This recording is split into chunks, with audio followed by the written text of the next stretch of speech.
Hello बच्चों, good morning. Surface chemistry का next video बन रहा हो। प्रीवियस वीडियो में हम लोगों ने देखा था, मैंने शुरू में कहा था कि सरफेस केमिस्ट्री को 3 पार्ट में हम क्लासीफाई करेंगे। एक एडजॉर्प्शन का प्रोसेस था, फिर कैटालिसिस का प्रोसेस होगा, फिर कोलाइडल का। तो एडजॉर्प्शन आपका पूरा कंप्लीट हो गया है। आज कैटालिसिस में पूरा ख़त्म करूँगा क्योंकि छोटा टॉपिक है और बोर्ड के पॉइंट ऑफ व्यू से बहुत ही महत्वपूर्ण है। उसके बाद कोलाइडल 2-3 वीडियो, मतलब सरफेस केमिस्ट्री भी आपका 3-4 वीडियो में समाप्त हो जाएगा। ठीक है, तो आज हम लोग देखेंगे कैटालिसिस। मार्कर ले लें, कैटालिसिस, ध्यान दो। आज हम लोग बात करेंगे कैटालिसिस की।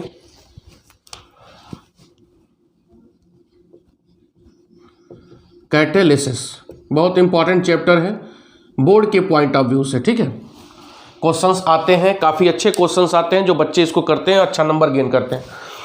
ठीक है, ध्यान दो। अब हम बात करते हैं रिएक्शन की। ठीक है, जैसे मान लो यह रिएक्शन है NaOH प्लस HCl, हम तुरंत क्या बन जाएगा NaCl प्लस H2। ठीक है, दूसरा रिएक्शन है, मान लो कोरिजन हो रहा है, कोरिजन ऑफ आयरन, मतलब मूर्छा लगना। मूर्छा समझ रहे हो ना, मूर्छा लगना। जब लोहे में मूर्छा लगता है उसको क्या बोलते हैं? नहीं कहते लोहा मूर्छा गया है, खराब हो गया, तो उसको क्या बोलते हैं? Corrosion of iron. ध्यान दो, हमने NaOH लिया, उसमें HCl जैसे ही डालेंगे तुरंत NaCl और H2O बन जाएगा। तो कहने का क्या मतलब है, यह रिएक्शन क्या है? Very fast reaction. क्या है ये? Very fast reaction. ठीक है, कोरिजन, लोहा हमने रख दिया धूप में, बरसात हो रहा है, आज रखा तो 6 महीने बाद मूर्छा लगेगा, साल भर बाद उसमें कोरिजन होगा। तो यह क्या हो गया? Very slow reaction. मेरी बात समझ में आ रहा है? यह क्या हो गया? Very slow reaction. तो यहाँ पे आप देख रहे हो कि मैंने 2 रिएक्शन लिया, एक वेरी फास्ट रिएक्शन जो बहुत तेजी से हो रहा है, और एक वेरी स्लो रिएक्शन। तो इस रिएक्शन में अगर हम कोई कैटलिस्ट डाल रहे हैं तो इसके रेट ऑफ रिएक्शन पे कोई प्रभाव ही नहीं पड़ेगा क्योंकि बहुत तेजी से हो रहा है। ठीक है, और इसमें अगर हम लोहे का मूर्छा लग रहा है, कोई भी कैटलिस्ट डालेंगे तो 6 महीना साल भर ही लगेगा, इस पर भी कोई इफेक्ट नहीं होगा। तो कहने का क्या तात्पर्य है कि जब रिएक्शन बहुत तेज हो या रिएक्शन बहुत स्लो हो तो यहाँ पर कैटलिस्ट का कोई भी इफेक्ट नहीं पड़ता है। कैटलिस्ट का कोई भी इफेक्ट नहीं पड़ता है। बात समझ में आ रहा है? नहीं पड़ता है। क्लियर हो रहा है? तो इसका मतलब जब रिएक्शन मॉडरेट हो, ना बहुत तेज ना बहुत स्लो, जब रिएक्शन क्या हो? मॉडरेट हो, तो उस रिएक्शन में जब हम कैटलिस्ट डालते हैं तब वहां पर रिएक्शन क्या होगा? घट भी सकता है और बढ़ भी सकता है। बात समझ में आ रहा है? तो कैटलिस्ट होता क्या है? कैटलिस्ट आर, मैं लिख दे रहा हूं, only used for moderate reaction. Used for moderate reaction. बात समझ में आ रहा है? डिफाइन कैसे करेंगे?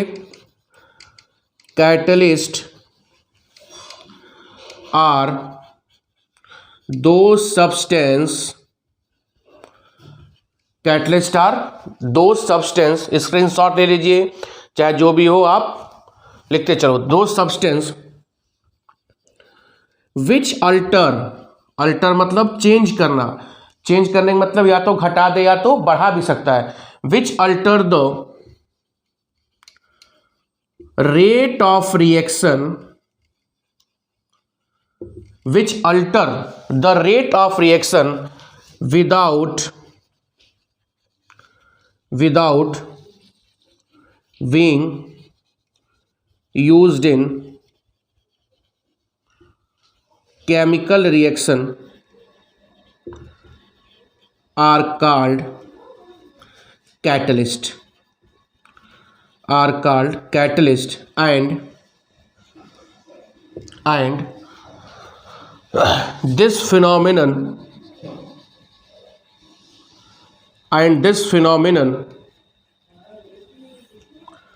is known as catalysis. ठीक है, तो उत्प्रेरक वह पदार्थ होता है, हिंदी में भी बोलना जरूरी होगा, कुछ बच्चे का हिंदी समझ में नहीं आ रहा अंग्रेजी, बताइए जमाने में क्या वो सब कर पाएंगे। उत्प्रेरक वह सब्सटेंस होता है जो किसी भी रिएक्शन के रेट को चेंज करता है। चेंज करने का तात्पर्य क्या है, या तो घटा दे या तो बढ़ा दे, लेकिन वह रिएक्शन में इन्वॉल्व नहीं होगा। कौन? कैटलिस्ट। केवल रेट को घटाएगा बढ़ाएगा बस, वह रिएक्शन में किसी के साथ रिएक्शन में इन्वॉल्व होकर प्रोडक्ट के फॉर्मेशन में नहीं आएगा। तो without being used in chemical reaction are called catalyst, और ओवरऑल जो फिनोमिनन होता है उसको हम क्या बोलते हैं? कैटालिसिस। क्लियर हो रहा है? बोलो, उसको क्या बोलते हैं? कैटालिसिस। ठीक है, अब ध्यान दो बेटा उसको। अब इसको हम क्लासिफाई कर रहे हैं।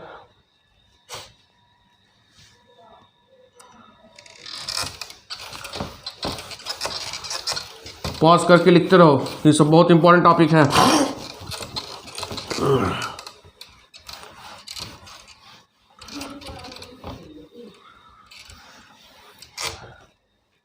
ठीक है,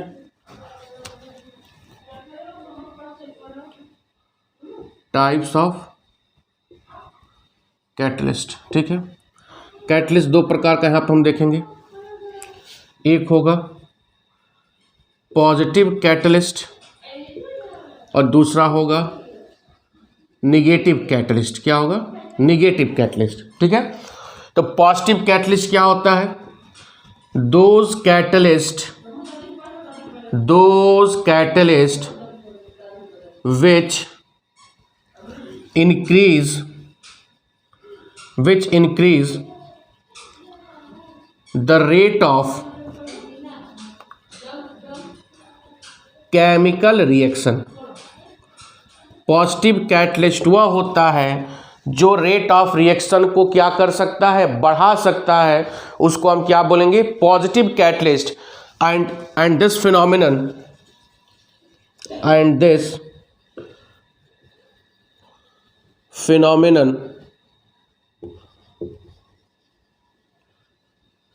is known as positive catalysis, and this phenomenon is known as positive catalysis। ठीक है, इधर आइए, बहुत सिंपल है यार, ये सब, ये चैप्टर नहीं, ये सब बहुत आसान चैप्टर है। those catalyst which decreases the rate of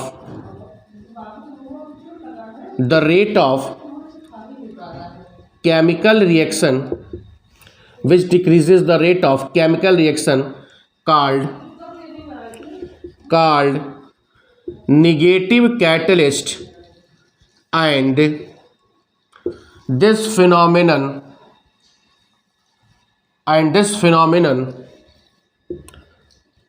is known as negative catalysis, and this phenomenon is known as negative catalysis। Clear हो रहा है? और एग्जांपल देखते हैं बेटा। N2 + 3H2 सवाल कैसे पूछेगा बोर्ड में? डिफाइन पॉजिटिव कैटलिसिस या पॉजिटिव कैटलिस्ट विथ एग्जांपल चाहिए, पूछ सकता है। तो यहाँ पर क्या बन जाएगा? 2NH3। इसमें आयरन क्या है? Iron is equal to positive catalyst. Iron हमेशा क्या करेगा? रेट ऑफ रिएक्शन ये क्या करेगा? बढ़ाएगा। ठीक है, दूसरा देखते हैं बेटा। 2SO2 + O2 बन जाएगा SO3।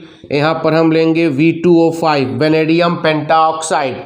V2O5 को क्या बोलते हैं? Vanadium pentoxide. यह भी क्या है? एक प्रकार का पॉजिटिव कैटलिस्ट है। यह एक प्रकार का क्या है?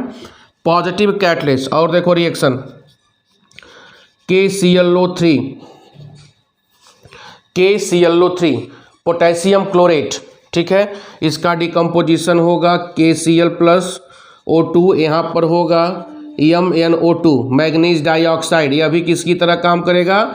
Positive catalyst. क्लियर हो रहा है? तो पॉजिटिव कैटलिस्ट वह कैटलिस्ट होता है जो रेट ऑफ रिएक्शन को क्या कर देता है? बढ़ा देता है। जो रेट ऑफ रिएक्शन को क्या कर देता है? बैलेंस कर लेना, जो रेट ऑफ रिएक्शन को बढ़ा देता है। ठीक है, तो 2-3 एग्जांपल यहाँ पर हो गए। इसमें आइए, निगेटिव कैटलिस्ट वह कैटलिस्ट जो रेट ऑफ रिएक्शन को घटा देता है। एग्जाम्पल देखिए, मैं पढ़ाया भी था,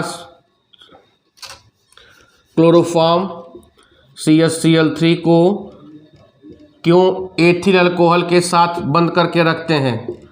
क्योंकि क्लोरोफॉर्म ऑक्सीजन से रिएक्शन करके बना लेगा COCl2 plus HCl, phosgene gas, ठीक है। तो C2H5 जब डाल देते हैं तो इनका रिएक्शन क्या होता है, रुक जाता है या बहुत स्लो हो जाता है। तो मतलब यह किसकी तरह काम करते हैं, निगेटिव कैटलिस्ट। मेरी बात समझ में आ रहा है, किसकी तरह काम करते हैं, निगेटिव कैटलिस्ट। याद आ रहा है आपको?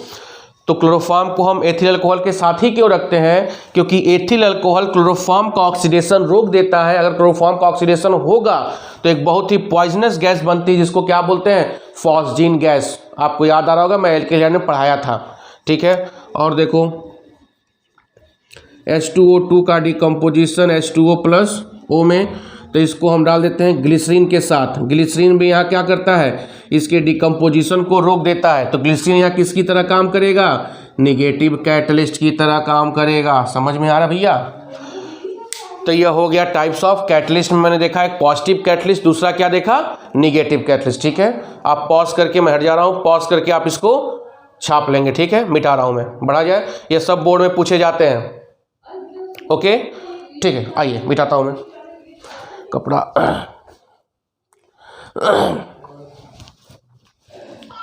बड़े भाई हैं, आओ।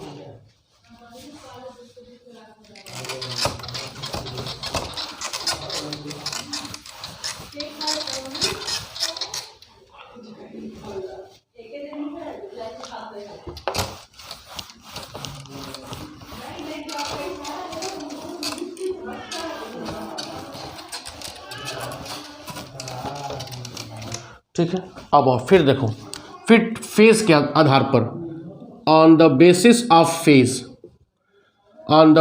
Of phase catalyst are two types. Phase के आधार पर कैटलिस्ट दो प्रकार का होता है।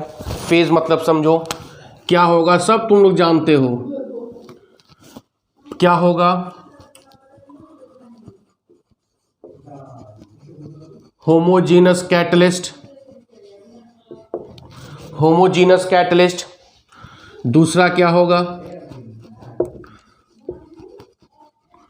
Heterogeneous catalyst. बात समझ में आ रहा है? दो प्रकार का कैटलिस्ट हम यहाँ देख रहे हैं on the basis of phase. First one is homogeneous catalyst and second one is heterogeneous catalyst. समझो, जब कैटलिस्ट का फेज, हिंदी में समझो एकदम, जब कैटलिस्ट का फेज और रिएक्टेंट, प्रोडक्ट से मतलब नहीं है, और रिएक्टेंट का फेज सेम हो तो उसको हम क्या बोलते हैं, होमोजीनस कैटलिस्ट। क्या बोलते हैं, homogeneous catalyst. When the phase of reactant molecule and catalyst is same then it is termed as homogeneous catalyst. बात समझ में आ रहा है? एंड व्हेन कैटलिस्ट का फेज और रिएक्टेंट का फेज डिफरेंट हो तो उसको हम क्या बोलेंगे, हेट्रोजीनस कैटलिस्ट। क्या बोलेंगे, हेट्रोजीनस कैटलिस्ट। एग्जांपल देखो, CH3CO C2H5, ठीक है, एस्टर हो गया, लिक्विड फॉर्म में होता है। हाइड्रोलिसिस लिक्विड फॉर्म, एसिड की उपस्थिति में होता है H+, यह किस फॉर्म में होगा, एक्वस, चाहे लिक्विड एक ही फॉर्म होगा। तो यहाँ पर CH3COH प्लस C2H5OH। प्रोडक्ट किसी फेज में बने, हमको प्रोडक्ट से मतलब नहीं है, मतलब हमको रिएक्टेंट का फेज और इस कैटलिस्ट का फेज क्या हो, सेम हो, तो वह क्या कहलाएंगे, होमोजीनस कैटलिस्ट। क्या कहलाएंगे, होमोजीनस कैटलिस्ट। समझ में आ रहा है? और एग्जांपल लो, 2SO2 plus O2, NO nitric oxide gaseous, यह भी गैसियस, 2SO3। ठीक है। यह गैस उससे हमसे मतलब नहीं, हाँ कि गैसे होता है, हमको प्रोडक्ट से मतलब नहीं है, हमको केवल रिएक्टेंट के साइड और प्रोडक्ट और सॉरी कैटलिस्ट का फेज अगर क्या हो गया, सेम हो गया, कैटलिस्ट का फेज क्या हो गया, सेम हो गया, तो क्या कहलाएगा, होमोजीनस कैटालिसिस। ठीक है, इधर आओ, N2 प्लस 3H2 2NH3, यहाँ पर क्या होता है, आयरन, गैस, ठीक है। अब देखो नाइट्रोजन गैस है, हाइड्रोजन गैस है, आयरन सॉलिड होता है, ठीक है। तो यह किसका एग्जांपल हो गया, हेट्रोजीनस कैटालिसिस। किसका एग्जांपल हो गया बेटा, हेट्रोजीनस कैटालिसिस, ठीक है। और एग्जांपल देखते हैं। अब देखो यही सेम रिएक्शन है, यहाँ पर नाइट्रिक ऑक्साइड गैसियस है, एक और कैटलिस्ट उपयोग करते हैं वेनेडियम पेंटाऑक्साइड जो सॉलिड होता है, तो हेट्रोजीनस कैटालिसिस का हो जाएगा। तो कई तो मानसिक रोगी बच्चे जो होते हैं कहेंगे अरे सर यहाँ तो आप NO उपयोग कर रहे हैं, यहाँ क्या कर रहे हैं, अरे मूर्खों, यहाँ पर NO भी कर सकते हैं और V2O5 भी कर सकते हैं, दोनों कैटलिस्ट रेट ऑफ रिएक्शन बढ़ा रहा है, लेकिन एक गैसियस स्टेट में और एक सॉलिड स्टेट में है, ठीक है। तो जो साइंटिस्ट होते हैं, जो साइंटिस्ट बन नहीं पाते हैं, जुट्ठे में हवा पानी बनाते हैं, वो बच्चे, पढ़ने वाले कोई दिक्कत नहीं है।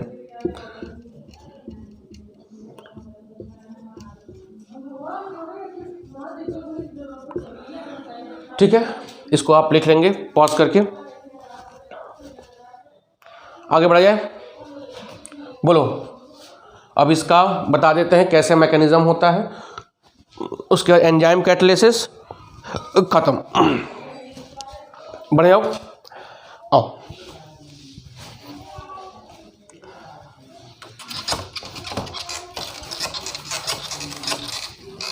एक शब्द और छूट गया है, कैटलिटिक प्रमोटर, वही बता दें, नहीं तो अगर इक्को लाइन कहा जाएगा तो कहेंगे अरे सर आप तो पढ़े भी नहीं किए थे, बड़ी बीमारी ये है। कैटलिटिक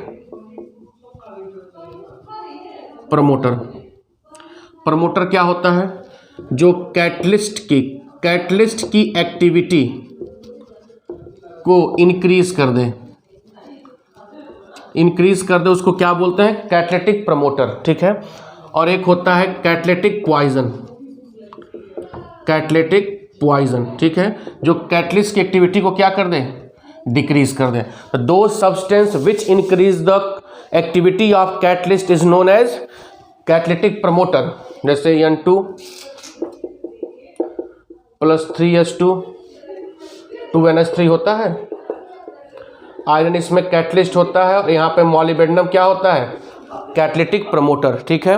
और फिर PDBSO4 लिंडलार कैटलिस्ट का मैं नाम लिया था, पॉइजन बाई सल्फर या क्विनोलिन, ऑक्सीडेशन हुआ था एल्डिहाइड अल्कोहल का, तो उसमें हम क्या ले रहे थे, PDBSO4, जिसको हम लिंडलार कैटलिस्ट बोल रहे थे, और सल्फर या क्विनोलिन के द्वारा उसको पॉइजन कर रहे थे कि आगे का रिएक्शन क्या करे, रोक दे, नहीं तो रिएक्शन आगे बढ़ जा रहा था। तो यह किसका एग्जाम्पल हो गया, कैटलिटिक पॉइजन का, ठीक है। अब ध्यान दो, ये सब बहुत छोटी छोटी चीजें हैं।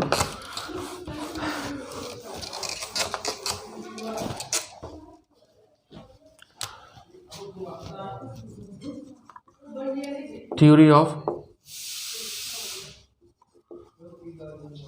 होमोजीनस कैटालिसिस,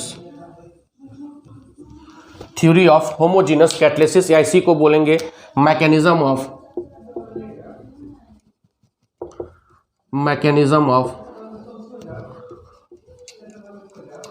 होमोजीनस कैटालिसिस, ठीक है। इसमें होता क्या है,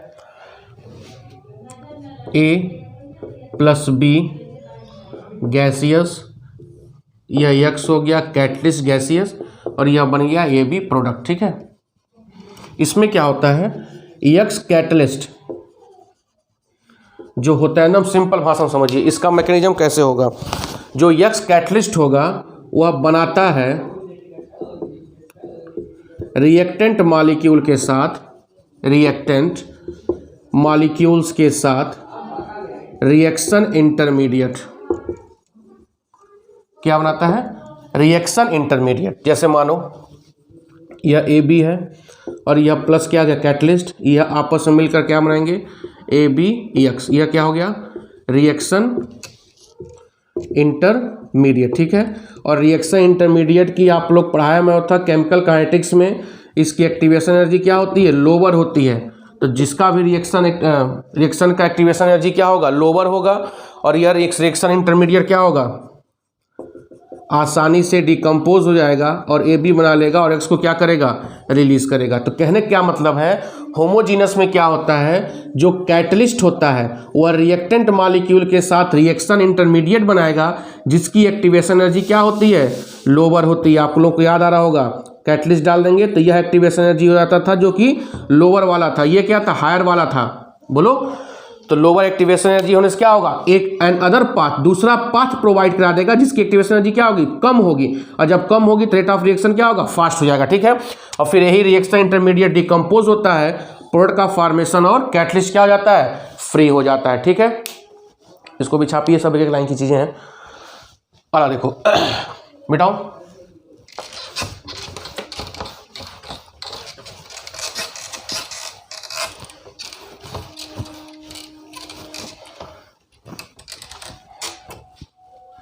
theory of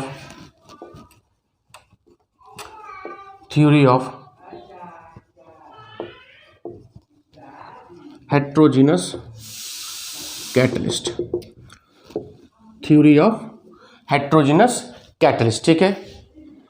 ये भी बहुत इंपॉर्टेंट है। इसमें क्या होता है, this is the surface phenomenon, मतलब यहाँ पर क्या होगा, एडजॉर्प्शन होगा, यहाँ पर क्या होगा, एडजॉर्प्शन होगा, मतलब यहाँ पर कैटलिस्ट किसकी तरह उपयोग किया गया है, सॉलिड की तरह। यहाँ कैटलिस्ट क्या होगा, सॉलिड की तरह होगा। देखो इसमें 3 स्टेप होता है। पहला क्या होता है, रिएक्टेंट मॉलिक्यूल एडजॉर्ब होंगे, adsorb on the surface of catalyst, ठीक है। मेरी बात समझ में आ रहा है। तो जब सरफेस पे, फिगर समझा रहा हूँ, सरफेस पे एडजॉर्ब हो जाएंगे, फिर रिएक्टेंट मॉलिक्यूल के बीच में, रिएक्टेंट मॉलिक्यूल सो रिएक्शन क्या करेंगे, रिएक्शन करेंगे एंड फॉर्म प्रोडक्ट, और क्या बना लेंगे, प्रोडक्ट का फॉर्मेशन कर लेंगे, ठीक है। तीसरा स्टेप क्या होगा, डीसॉर्प्शन होगा, वहाँ पर डीसॉर्प्शन ऑफ प्रोडक्ट। देखो यह मान लो A + B है, Y क्या है, कैटलिस्ट है, और क्या बन गया, AB, ठीक है। अब यह A gaseous, B gaseous, Y क्या है, सॉलिड। क्या होता है देखो,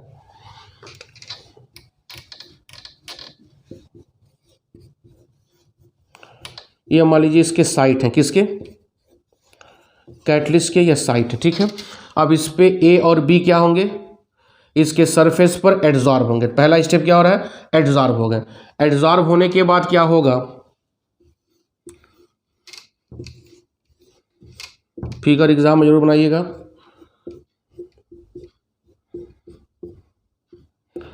ए और बी के बीच में क्या होगा, रिएक्शन होगा। तो रिएक्शन होगा तो इनके बीच में क्या होगा, बॉन्ड का फॉर्मेशन होगा, बॉन्ड का फॉर्मेशन हो गया, ठीक है। अब यहाँ पे यह ए बी प्रोडक्ट बन गया। अब इसका क्या होगा, डीसॉर्प्शन।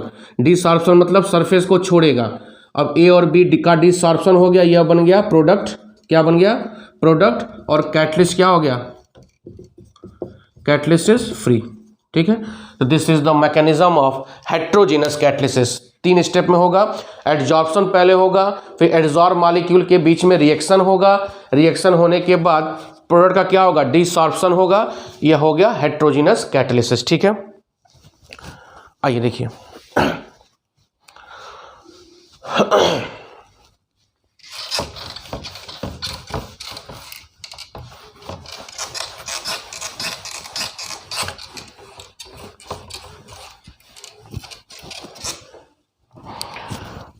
अगला हेडिंग एंजाइम कैटलिसिस, ठीक है। एंजाइम क्या होता है, वह यह बायो कैटलिस्ट होता है। बायो कैटलिस्ट मतलब alter the rate of biochemical reaction. जो लिविंग ऑर्गेनिज्म में जो रिएक्शन चलता है उसको क्या बोलते हैं, बायोकेमिकल रिएक्शन। और उसके रेट को जो अल्टर करेगा वह कहलाएगा बायोकैटलिस्ट। और कौन सा बायोकैटलिस्ट होता है, एंजाइम। एंजाइम क्या होता है, बायोकैटलिस्ट। यह मेड अप ऑफ प्रोटीन, किसका बना होता है, प्रोटीन का बना होता है। It is made up of protein, ठीक है। सारे एंजाइम प्रोटीन के बने होते हैं। एक राइबोजाइम होता है, बायोलॉजी वाले जानते होंगे, जो प्रोटीन का नहीं बना होता है, ठीक है। एंजाइम क्या होता है, बहुत ही स्पेसिफिक नेचर होता है। मतलब स्पेसिफिक नेचर कहने का क्या मतलब है कि जिस रिएक्शन को कैटलाइज करेगा उसी रिएक्शन को कैटलाइज करेगा। जैसे यूरिया का डिकम्पोजिशन होता है हमारे बॉडी के अंदर, तो यूरिया की डिकम्पोजिशन अमोनिया और कार्बन डाइऑक्साइड में होता है। किसमें होता है, अमोनिया और कार्बन डाइऑक्साइड में। तो इस रिएक्शन को केवल यूरिएज एंजाइम ही क्या करेगा, कैटलाइज करेगा, और कोई एंजाइम कैटलाइज नहीं कर सकता है। तो कहने का क्या तात्पर्य है कि एंजाइम का जो नेचर होता है वो काफी स्पेसिफिक होता है। क्या होता है, काफी स्पेसिफिक होता है। बात समझ में आ रहा है। इसका मैकेनिज्म कैसे होता है, ध्यान दीजिए, ठीक है। एंजाइम पहले बाइंड करेगा सबस्ट्रेट, ठीक है। सबस्ट्रेट से बाइंड करने के बाद बनाएगा एंजाइम सबस्ट्रेट कॉम्प्लेक्स, और यह एंजाइम सबस्ट्रेट कॉम्प्लेक्स टूट जाएगा प्रोडक्ट में, और एंजाइम क्या होगा, फ्री हो जाएगा, ठीक है। तो एक दो स्टेप का रिएक्शन है। पहला क्या होता है, एंजाइम और सबस्ट्रेट मॉलिक्यूल, जैसे अमोनिया हो गया और यूरियस एंजाइम हो गया, तो ये दोनों बाइंड होकर पहले क्या बनाएंगे, एंजाइम सबस्ट्रेट कॉम्प्लेक्स। पहला फॉर्मेशन क्या होता है, पहला क्या होता है, formation of enzyme substrate complex. क्या बनता है, एंजाइम सबस्ट्रेट कॉम्प्लेक्स। और दूसरा होता है decomposition of enzyme substrate complex into product, ठीक है। होता क्या, देखो, यह एंजाइम हो गया और यह पॉइंट कहलाता है एक्टिव साइट। क्या कहलाता है, एक्टिव साइट। एंजाइम के सरफेस पे पाया जाने वाला वह साइट या वह पॉइंट या वह फंक्शनल ग्रुप जहां पर सबस्ट्रेट आकर बाइंड करता है, यह क्या हो गया, सबस्ट्रेट हो गया, यह एंजाइम हो गया, ठीक है। अब यह दोनों आपस में क्या करेंगे, बाइंड करेंगे। यह क्या बन गया, एंजाइम सबस्ट्रेट कॉम्प्लेक्स, और यह हो गया प्रोडक्ट, और यह एंजाइम फिर क्या हो गया, फ्री हो गया, ठीक है। तो एंजाइम सबस्ट्रेट बाइंड करके क्या बनाते हैं, एंजाइम सबस्ट्रेट, जो कि रिवर्सिबल रिएक्शन होता है, और यह क्या होता है, इरिवर्सिबल रिएक्शन होता है। तो यह एंजाइम कैटालिसिस इतने ही बोर्ड में है। बायोलॉजी में तो बहुत ज़्यादा है, लेकिन केमिस्ट्री में इतना ही काफ़ी है, ठीक है, कि formation of enzyme substrate complex and decomposition of enzyme substrate complex into product and enzyme are free, ठीक है। ये 3-4 कैरेक्टरिस्टिक है। तो यह कैटालिसिस पूरा समाप्त हो गया आपके बोर्ड स्तर तक का, या जेईई मेंस में इतने ज़्यादा नहीं पूछेगा, ठीक है। अब अगला जो इसका पार्ट सी है, कोलाइडल स्टेट, ठीक है। आज के लिए इतना ही, बहुत बहुत धन्यवाद, थैंक यू।